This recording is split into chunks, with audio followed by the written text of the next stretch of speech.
I've trained tens of thousands of interviewers at all levels and all functions during my career, and I've been struck by the failure of interviewers to live up to their principles. That is, they talk one way and act another. You might be guilty of that too. The main mission of the selection interviewer is to make a good decision about hiring. So I've asked many of these thousands what they think is their best information about whether a candidate is a good candidate for their job.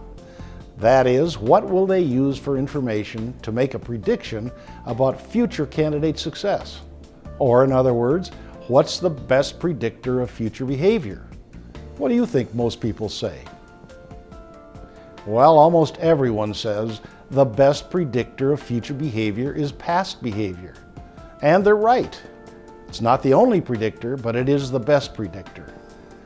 I'd add to that statement, though. I'd say the best predictor of future behavior is past behavior in circumstances as similar as possible to those in which you'll be putting the person in the future. However, when you watch untrained interviewers conduct their interviews, they way too frequently fail to act as though they believe that. Instead of focusing on past behavior, they fall prey to talking about all kinds of matters other than past behavior. Let's spend a few minutes sharpening our understanding about the different kinds of information that emerge during interviews and look at why many of them don't satisfy our criteria for past behavior.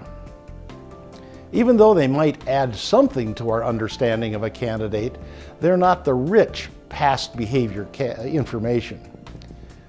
Here are some categories and their limitations. First, biographical facts and credentials.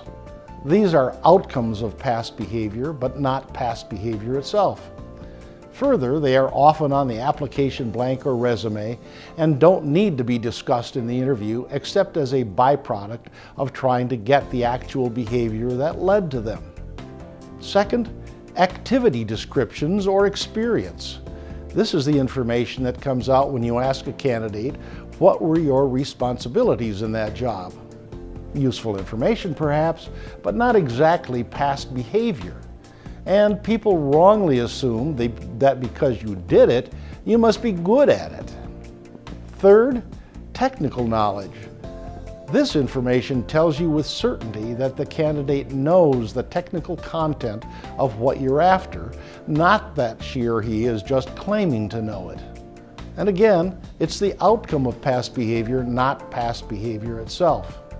4, self-evaluation information that is filtered through a candidate's hopefully accurate self-awareness and their willingness to be completely candid with you. Subcategories here. The most common would be strengths and weaknesses. What are your strengths and weaknesses is the question, right?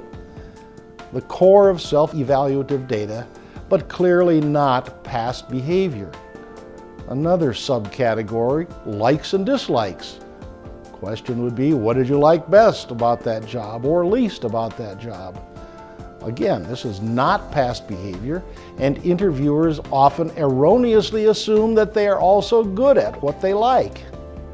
Still, can be useful for motivational patterns to get likes and dislikes.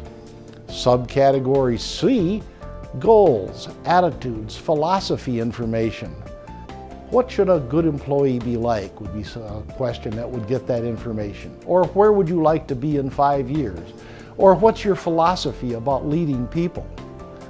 All of these permit a person to be eloquent about either their own thoughts or about what they think you as the interviewer are looking for. And of course, they're not past behavior.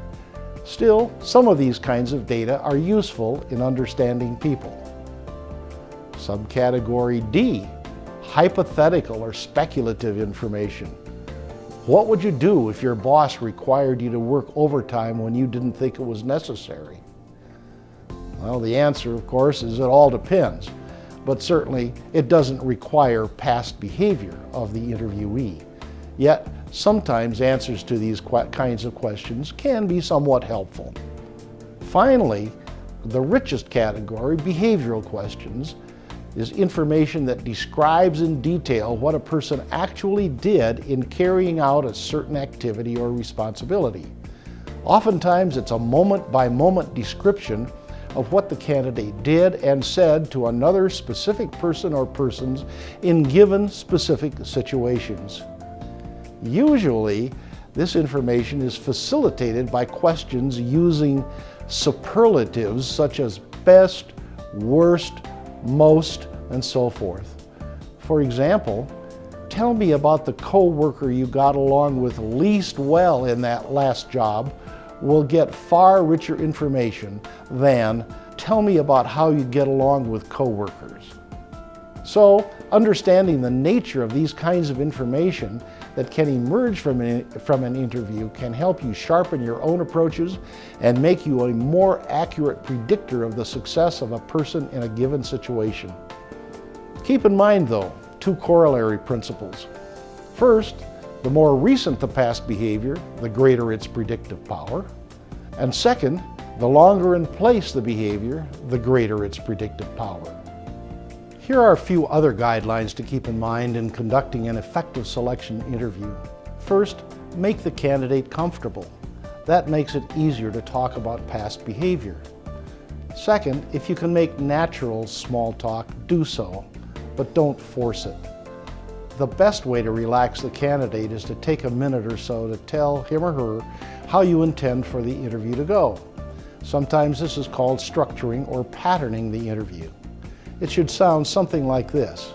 Mr. Candidate, I first of all want to spend the majority of our time talking about your background and what you're looking for in the job. When we finish that, we can discuss the job, and finally, I'll be happy to answer any questions that you might have.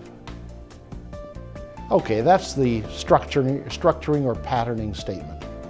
Third, the talk ratio should heavily favor the candidate. You can't learn anything about the person if you are doing all the talking. Fourth, be sure to develop a pattern of questions for each job based on the qualifications and competencies you're looking for. No pattern means much error in comparing candidates. All of these components of an interview are important. However, you will get your richest information from behavioral questions. Okay, you can live up to your principles. The best predictor of future behavior is past behavior in circumstances as similar as possible to those in which you'll be putting the person in the future. Now you have the concepts, and it's your job to do the creative work to ask the right questions, to get the right mix of information, to make the right choice.